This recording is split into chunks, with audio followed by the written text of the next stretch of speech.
Oh, okay. When did you go to WBGU? Well, I worked for WBGU from about 1974, late 1974 to mid-1979. And what did you do there? Well, I started out as a student, started out literally sweeping floors in the studio when I first started out there. Swept floors really for about the first month and a half, and then Larry Reed gave me my first break as an audio operator. I had been in radio at WBGU FM, and I had some radio background, so they let me run audio for a few programs. And then from that point, I moved from position to position up through the ranks. What was your experience with News 6? Okay, News 6. I think I directed News 6 for the first time in 1977. Again, I had gone up through the ranks, starting off as audio operator, worked in the telecine room, technical director, and then I finally got my first break directing a broadcast TV program, directing the News 6 broadcast. And the neat thing about News 6 was it was really a tradition at WBGU with News 6. Once a week, I think during the winter months, the sixth grades from around the county and from around the viewing area would come in a big bus, and we would give tours around the station. And then the kids in prior weeks had been preparing with their teachers to do a newscast at WBGU using WBGU facilities and a part-time student crew. And they would come en masse through the station. We'd take them around the station for tours and then end up in the studio where several of the school kids, sixth graders, would actually be the newscast anchors. And this was really the first time that I ever got a chance to direct a full broadcast TV program. So as a broadcast communications student, it was a phenomenal experience and learning experience, and really for all the university students, this was really a great way of learning studio directing and studio production crafts. How important was it to the kids who got a chance to be on television? I think this kind of television production and school experience was incredibly valuable for students. Just think back to when you were young and you had the ability to go to a museum on a school trip. These kids from around the viewing area were brought into then Channel 57 and now Channel 27 and exposed to really state-of-the-art technology, given the ability to see people doing really high-tech crafts. And I think this kind of experience really, especially for students who were in primarily rural communities, this kind of exposure to high technology was was an incredible experience for them. How about for you? Do you have any favorite stories that you remember working in?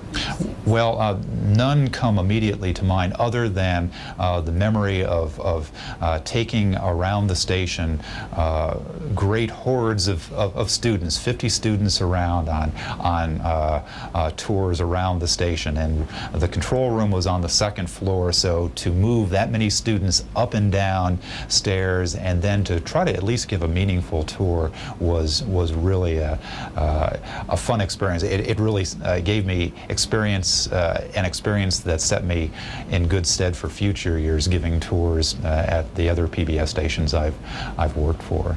How has that experience shaped your thinking and directing as you advanced in your career in PBS? Well, WBGU for me really, I think, set the foundation for my professional career.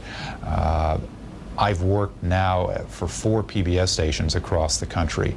The group that I went to school with, who also worked at WBGU, are all still in the industry. And I think almost 15 years later, that is really quite a statement that WBGU gave not only myself, but the other people that I went to school with, such a firm foundation in broadcast television production and just video production in general, that we would be able to continue in our our trade for as many years. And for me, WBGU really set the style and set the direction for my future career. The unique thing about WBGU was they did not just do one kind of television production. They did a nightly newscast, they did cultural programming, they did minority programming, they did how-to programming, all locally produced at WBGU. And really, without, I think, that kind of experience, I might not have stayed in television. I think it really, for me, gave me the opportunity and a glimpse at what television can be and what television ought to be, and has really given me a very, very high standard to achieve in future years and in my television career. It's unusual for a program to last as long as News 6 has lasted. What do you think is its secret? Well, I think it just plain makes sense. That's the crazy thing about it. The idea of reaching out to the education community, 6th grades from around the viewing area, and getting students over the years to come in and be exposed to television technology, expose them to communication in a visual medium. I think they really hit on something that made absolute sense for the WBGU viewing area.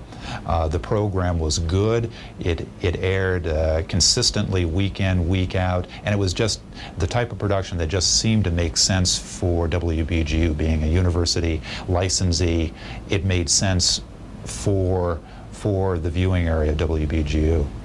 Why do you think it's been able to keep it fresh and keep drawing in an audience? Well, the kids really make the program. Each week you see little miracles happen. You see shy kids coming through the front door, sitting down with all these bright lights that stare you in the face. Your classmates all looking at you, sitting on a stool in front of the TV cameras, and there's something that quite often magical happens when that happens. And so I think really what makes News 6 is the freshness of the students that come in and are in front of the cameras and put the newscast together. If you wanted to send a message back to WBGU, what would you tell them now that, in retrospect, now that you've had a chance to move on to other stations and looking back at that time? Well, WBGU, as I said before, for me really helped set the direction of my professional career. I really have minimal interest in TV for TV's sake.